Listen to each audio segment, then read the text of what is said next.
Hello बच्चों, let's read the question. Question says under the action of a given coulombic force, the acceleration of an electron is 2.5 into 10 to the power of 22 meter per second square. Then the magnitude of acceleration of a proton under the action of the same force is nearly.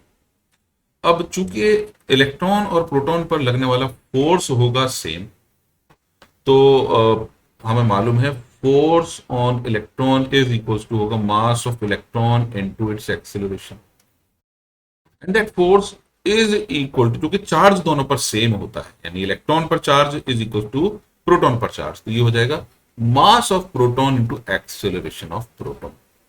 इसका मतलब acceleration of proton होगा mass of electron into acceleration of electron divided by mass of proton.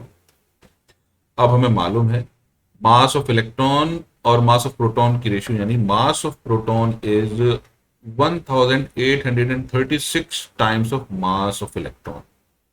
ये value use करेंगे, यानी acceleration हमें दे रखा है 2.5 into 10⁻22 divided by 1836, so it is equal to approximately 1.4 into 10⁻³ into 10⁻22, which is equals to 1.4 into 10⁻19 metre पर second square होगा, जो कि क्लोजेस्ट आंसर हमारा है option C. I hope you understood the solution. Thank you.